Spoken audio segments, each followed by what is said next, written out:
Assalamualaikum warahmatullahi wabarakatuh.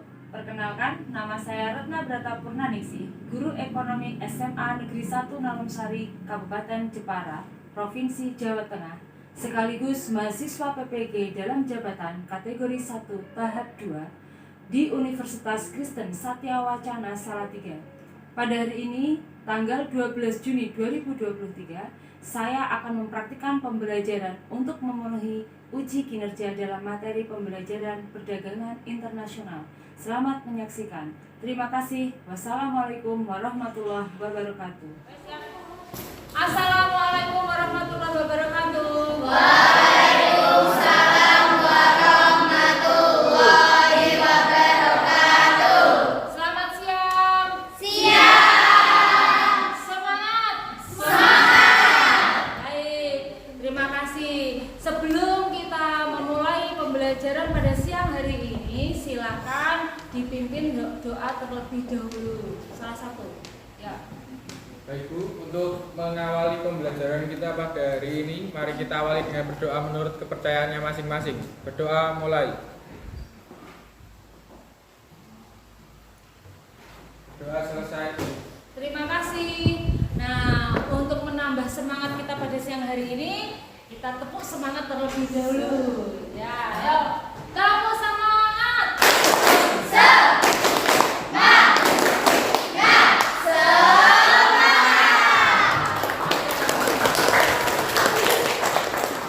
Seperti biasa, sebelum kita ke materi, silakan lakukan presensi terlebih dahulu. Kak Irene.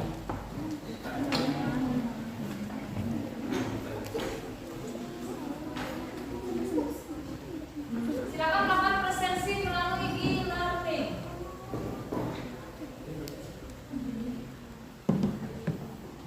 Ada yang tidak hadir? Ada. Siapa yang tidak hadir? Yes. Kenapa? Sakit. Semoga cepat sembuh.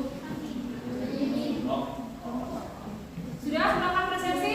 Sudah. Baik, terima kasih. Baik, pada pertemuan kali ini kita akan melanjutkan pelajaran pada bab sebelumnya. Ada yang masih ingat pertemuan sebelumnya kita bahas apa ya? Saya Bu masih ingat Ya, apa? membahas mengenai kerjasama perdagangan nasional internasional. Perdagangan internasional.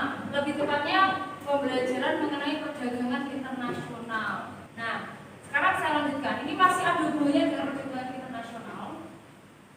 Kalau yang melihat produk smartphone, ya kan, banyak sekali yang kita temui dan produk itu berasal dari luar negeri. Benar? Indonesia sudah bisa memproduksi belum? Sudah ada produk?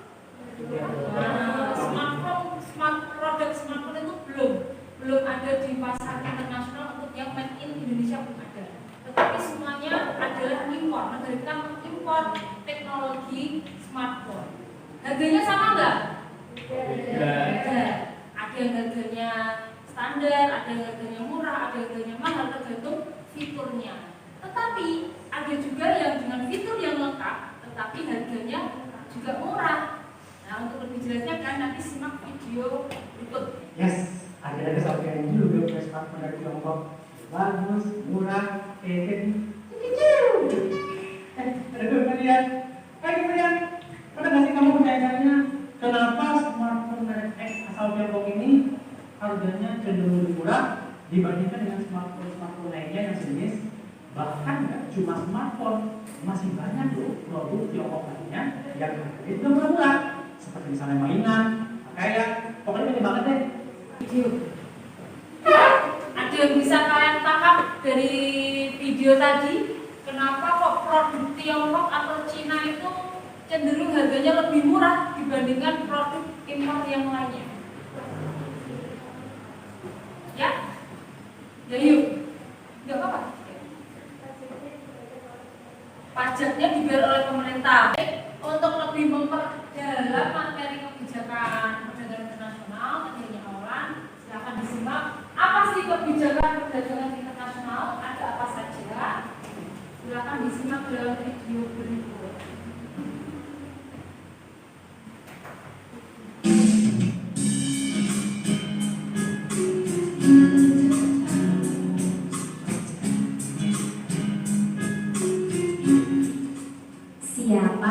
suka membeli barang lewat online shop. Kamu mungkin tahu, kadang-kadang online shop itu menjual barang-barang yang diproduksi dari luar negeri loh. Oleh karena itu, mereka harus membeli barang-barangnya terlebih dahulu, baru kemudian dikirim deh ke rumah kamu. Nah, proses ini sebenarnya termasuk ke dalam kegiatan perdagangan internasional. Perdagangan internasional ini sendiri memiliki beberapa kebijakan. Aku akan mengajakmu melihat apa saja sih kebijakan perdagangan internasional itu di bidang ekspor dan impor ya. Kamu lihat kapal yang mengangkut barang dari negara kita itu. Barang itu akan dikirim ke negara lain.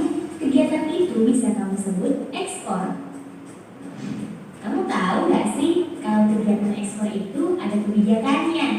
Di mana kebijakan ini sebenarnya bertujuan untuk melindungi produksi dalam negeri.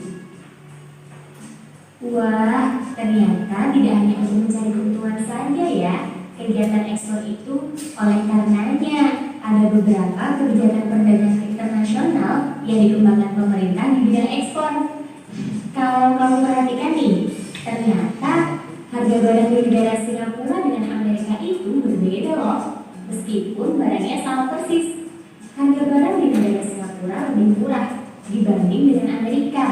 Nah, penetapan harga barang yang berbeda untuk masing-masing negara itu dinamakan dengan diskriminasi harga.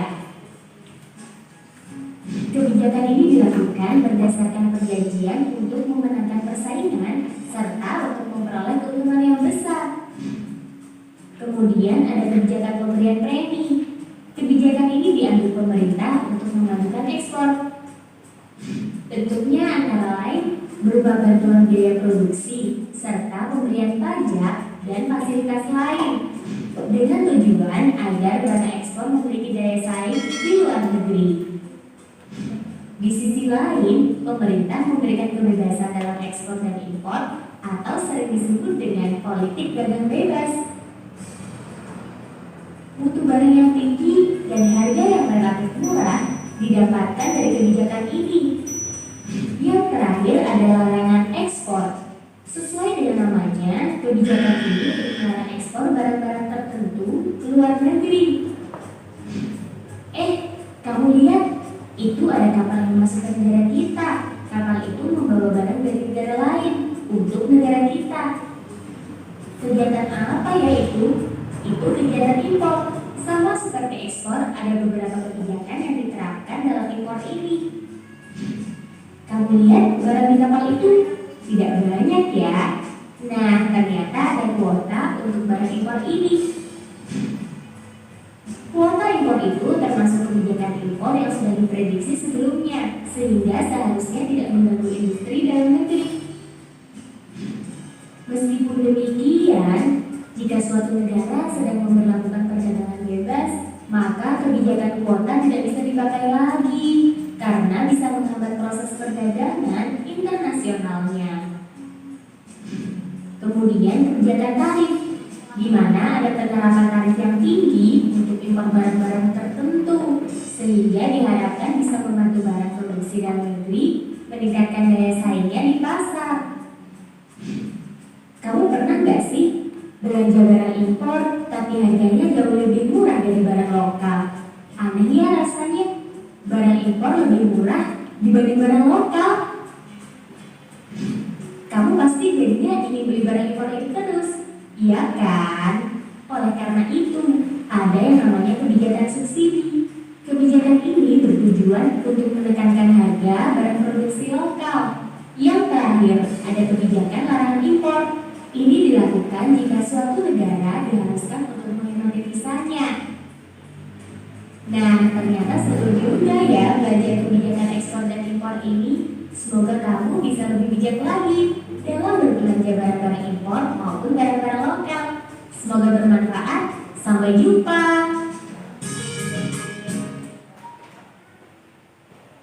Kebijakan ada juga untuk perdagangan internasional, ada kebijakan ekspor dan juga kebijakan impor. Kebijakan ekspor ada apa saja tadi?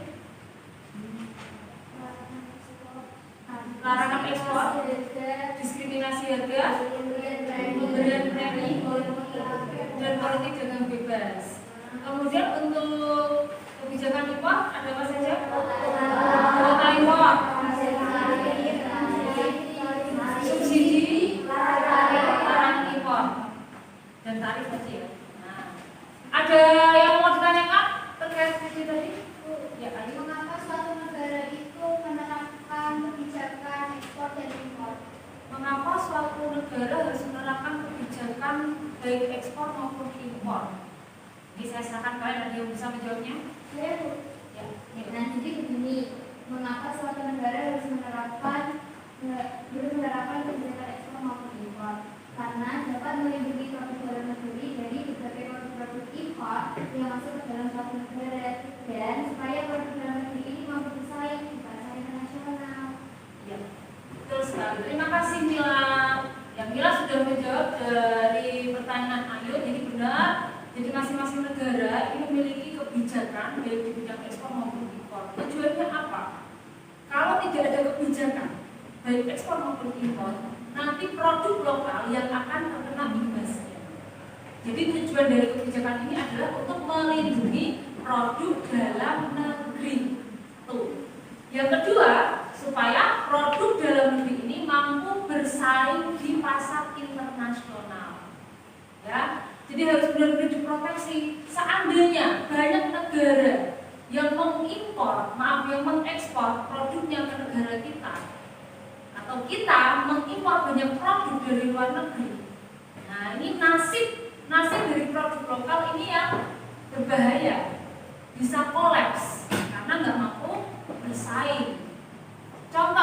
Ini contoh yang kemarin sedang galak-galaknya atau sedang marak. Kalian tahu produk thrift, produk barang bekas impor. Nah, ada kata-kata impor, itu produk barang bekas baju terutama ya. Produk baju bekas dari Korea, ada yang dari Thailand, ada yang dari Vietnam, ada yang pokoknya dari luar negeri lah intinya. Mulai dilarang. Kenapa? Ada yang tahu? Kenapa? Kalian tahu sendiri bahwa produk thrift itu tadi, baju bekas impor tadi, harganya sangat murah, murah sekali. Contoh, celana jeans yang kondisinya masih bagus, meskipun itu bekas, harganya cuma 30.000, 25.000. Sedangkan kalau kita membeli produk celana jeans yang baru, produk lokal, kita perlu merogoh kocek minimal 100.000. Nah, seandainya kamu sebagai pelajar, sama-sama celana jeans, kualitasnya sama, bekas nggak apa-apa, yang penting saya mampu beli, masih nyaman dipakai, ntar dicuci juga bisa dipakai lagi. Benar nggak? Kalau kamu nanti milihnya akhirnya ke baju bekas impor, ya enggak? Kan sesuai dengan kantong kalian, 25.000 dapat celana. Ibaratnya uang 100.000 nanti dapat 4 celana, dapat 4 baju. Sedangkan kalau kamu beli produk dalam negeri 100.000 baru dapat 1. Ya, nah inilah yang membuat pemerintah akhirnya memberlakukan pelarangan impor pada produk baju bekas. Nah, kalau nggak digitukan, kalau tidak diberikan kebijakan seperti itu, kasihan produk lokal tidak bisa bersaing, tidak bisa berkembang. Sudah jelas dari sini? Sudah. Baik, untuk lebih memperdalam materi kebijakan ini sesuai dengan kelompok yang kemarin pada pertemuan sebelumnya, kalian sudah saya berikan LKPD, ya kan? Silakan dianalisis sesuai dengan petunjuk dari LKPD yang sudah saya bagikan. Ya, masing-masing kelompok sudah ada LKPD-nya ya? Silakan menganalisis kebijakan ekspor maupun kebijakan impor di negara yang sudah terpilih sesuai dengan kelompok kalian kemarin dapat negara mana. Kalau ada yang tanyakan silakan bertanya sini. Silakan dengan kelompoknya menganalisis kebijakan ekspor dan impor di suatu negara. Ini petunjuknya Tadi kalian sudah mengamati video pembelajaran, kemudian ada beberapa hal yang perlu kalian analisis, menganalisis kebijakan ekspor yang diterapkan di negara yang sudah terpilih.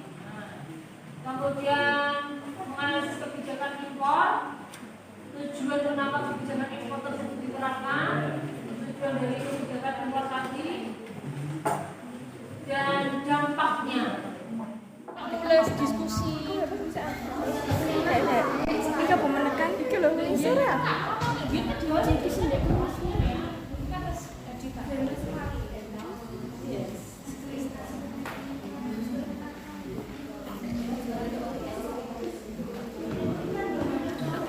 Saya ini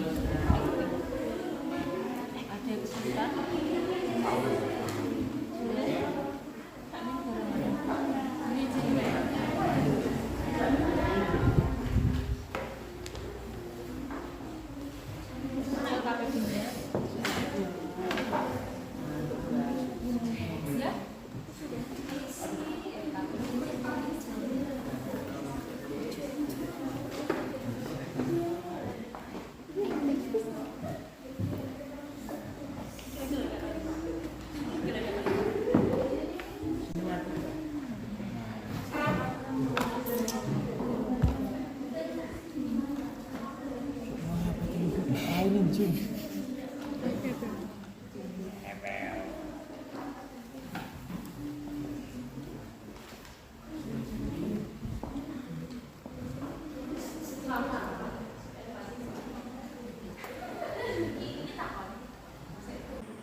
Silakan lakukan diskusi, kemudian nanti hasil diskusi kalian tuangkan dalam media Canva. Setelah itu dipresentasikan.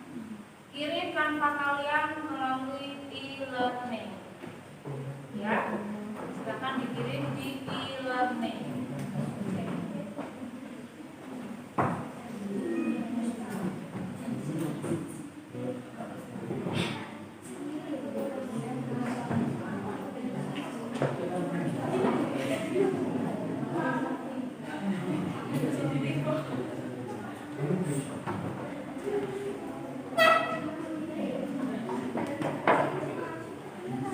Ini sudah saya buka untuk proses Canva kalian. Silakan diskusi terlebih dahulu. Diskusi terlebih dahulu.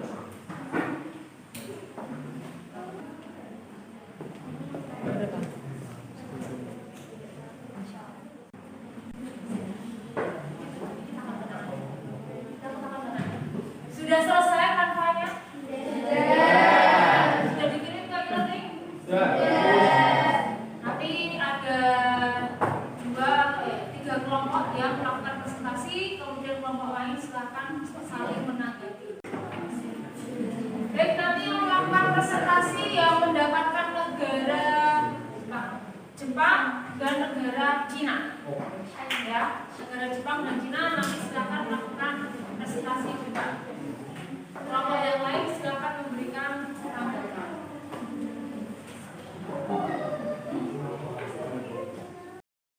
Jepang untuk maju. Silakan yang mendapatkan negara Jepang untuk maju melakukan presentasi. Namanya, ayo.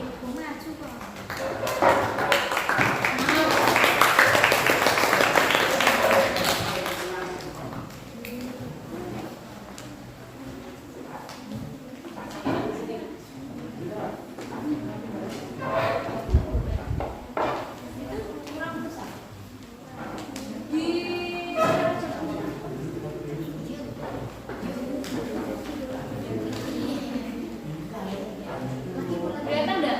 Masih lagi. Oke. Silakan situ ya. Assalamualaikum warahmatullahi wabarakatuh. Waalaikumsalam warahmatullahi wabarakatuh. Selamat pagi teman-teman. Pagi. Siang. Aduh pagi lagi aku tak ulang. Selamat siang teman-teman. Siang.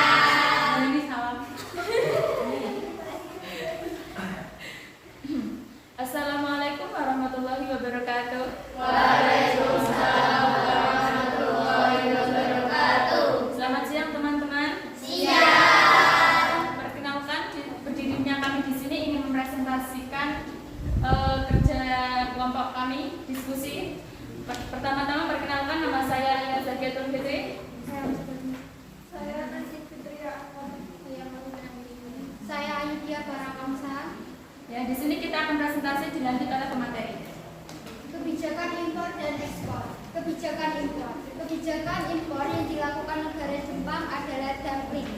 Dumping adalah penetapan harga barang yang diekspor lebih murah dibanding harga jual di dalam negeri. Namun karena banyak diprotes oleh beberapa negara, Jepang tidak lagi menggunakan kebijakan ini dan kemudian digantikan dengan kebijakan diskriminasi harga yang penetapan harga barang yang berbeda untuk masing-masing negara. Kedua, kebijakan impor. Kebijakan impor yang dilakukan negara Jepang adalah kebijakan subsidi, yakni kebijakan yang bertujuan untuk menekan harga barang produksi lokal. Jadinya produk lokal lebih murah dibanding dengan produk impor. Kebijakan subsidi, contohnya negara Jepang banyak produksi impor berupa benang dan kain. Supaya produksi domestik mampu bersaing dengan produk impor, maka Jepang memberikan subsidi jasa pengiriman barang impor sehingga produk impor lebih murah dibanding domestik untuk menekan biaya produksi tekstil. Tujuan kebijakan ekspor dan impor adalah untuk melindungi produk dalam negeri, menekan biaya produksi agar produk lokal mampu bersaing dengan produk impor. Oke, terima kasih Kak Ayu. Sekarang dilanjut oleh sesi tanya jawab. Silakan jika ada pertanyaan. Ya, silakan. Perkenalkan, saya Chandra dari perwakilan kelompok 6 yaitu. Saya izin bertanya, mengapa banyak negara yang memprotes kebijakan dumping yang ditetapkan Jepang? Terima kasih. Oke, terima kasih atas pertanyaannya. Silakan. Izin menjawab pertanyaan dari Kak Chandra. Kebijakan dumping yang dilakukan Jepang tidak lagi digunakan karena nantinya dapat merusak stabilitas harga pokok dan menumbuhkan iklim persaingan yang tidak sehat antara produk lokal dengan produk pihak eksportir. Oke, bagaimana dengan jawaban? Apakah sudah puas? Oke, terima kasih. Jika ada pertanyaan lagi, boleh menanggapi. Tidak ada. Jika sudah tidak ada lagi yang bertanya, kami akhiri presentasi. Wassalamualaikum warahmatullahi wabarakatuh. Waalaikumsalam warahmatullahi wabarakatuh. Terima kasih.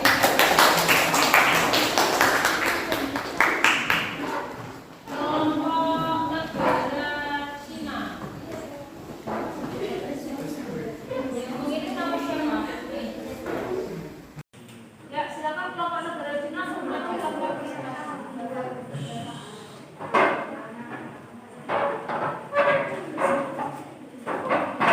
Jangan rapi sana.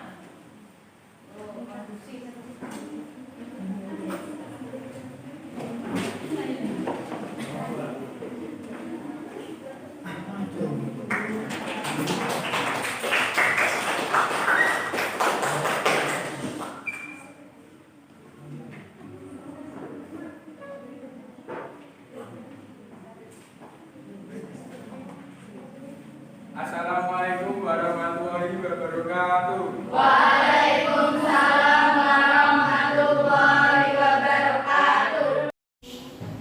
Sebelumnya, perkenalkan nama saya Windita Putri Septia Ramadhani. Saya Melana Berastis. Saya Andika Pratena. Saya Iman Sofia. Saya Nurizan Iva. Di sini kami akan mempresentasikan perdagangan internasional antara Indonesia dengan Cina. Silakan dengan Nurizan Iva. Kebijakan perdagangan internasional. Kebijakan ekspor Cina. Cina menggunakan kebijakan pemberian premi, yaitu salah satu kebijakan yang diambil pemerintah untuk memajukan ekspor. Caranya dengan memberikan premi kepada badan usaha industri yang melakukan ekspor. Kebijakan impor Cina, kebijakan tarif adalah penerapan tarif yang tinggi untuk impor barang-barang tertentu. Tujuan kebijakan ekspor pemberian premi. Tujuannya untuk meningkatkan jumlah produksi dalam negeri supaya memiliki daya saing. Tujuan kebijakan tarif yaitu meningkatkan daya saing barang produksi dalam negeri sehingga konsumen tidak membeli barang impor saja. Dampak kebijakan pemberian premi dan kebijakan tarif. Dampak positifnya, pemerintah memperoleh pendapatan selain dari pajak, mencegah persaingan yang tidak sehat dalam perdagangan internasional, mengurangi impor produk dalam negeri, produk luar negeri, meningkatkan daya saing produsen dalam negeri, membantu memperbaiki harga yang lebih kompetitif dari sektor impor maupun ekspor, mencegah resiko kebangkrutan melalui pemberian premi. Dampak negatif, harga barang yang diimpor menjadi lebih mahal. Orang akan menjadi lebih boros karena barang lebih murah dari yang seharusnya. Munculnya ketergantungan pada negara maju. Baik, Silakan, ada yang mau bertanya? ada yang mau menanggapi? Ya, Nabila. Saya mau bertanya, apakah negara Tiongkok itu tidak rugi jika barang yang dijual ke negara lain itu dengan harga yang murah? Baik, saya menjawab pertanyaan dari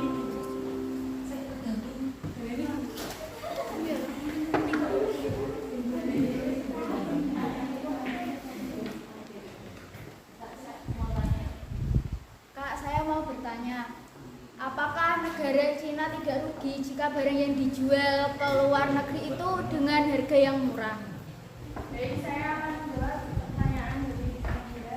Tentu saja tidak, karena produk ekspor Cina sudah sangat laku di pasaran sehingga bisa menutup modal yang dikeluarkan. Silakan, ada yang mau bertanya lagi?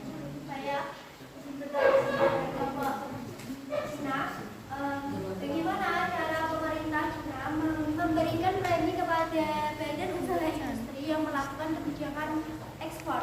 Terima kasih. Baik, saya akan menjawab pertanyaan dari Kak Salma. Pemerintah memberikan batas minimal produk yang akan diekspor jika produk yang diekspor melebihi batas minimal yang diminta oleh pemerintah Cina, maka pengusaha tersebut akan mendapat premi. Terima kasih. Ada yang mau bertanya lagi? Ada lagi yang menanggapi? Cukup? Oke, terima kasih. Kalau sudah, saya akan tutup presentasi kami kali ini. Sekian dari kelompok kami. Wassalamualaikum warahmatullahi wabarakatuh.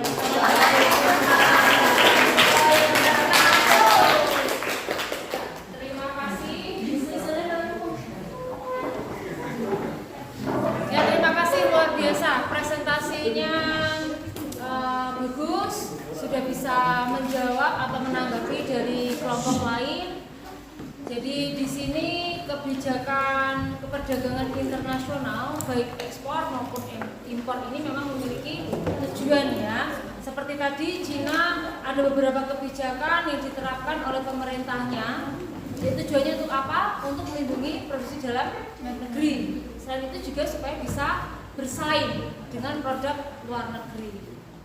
Untuk lebih saya ingin menguji kalian seberapa dalam materi yang sudah kalian serap pada siang hari ini, yaitu dengan cara mengerjakan post-test yang ada di e-learning.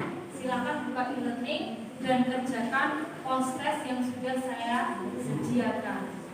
Waktunya hanya 15 menit. Bisa dikerjakan mulai dari sekarang. Silakan buka e-learning.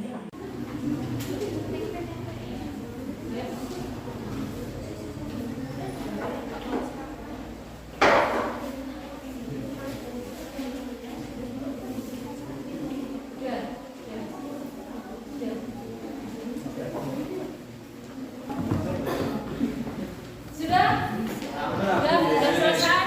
Nah, silakan lihat hasil pekerjaan post-test kalian, lihat nilainya.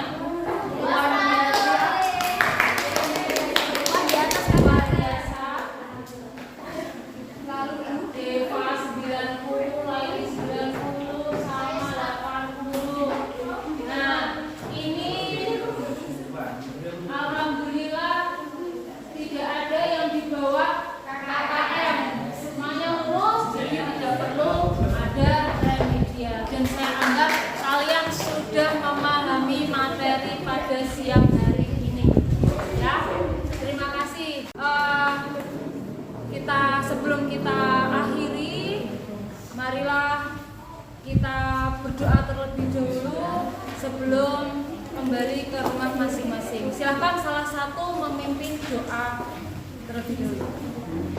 Untuk mengakhiri kegiatan kita pada hari ini, mari kita akhiri dengan berdoa menurut kepercayaannya masing-masing. Berdoa mulai. Doa selesai. Terima kasih atas perhatiannya. Sampai jumpa dan hati-hati di jalan. Wassalamualaikum warahmatullahi wabarakatuh.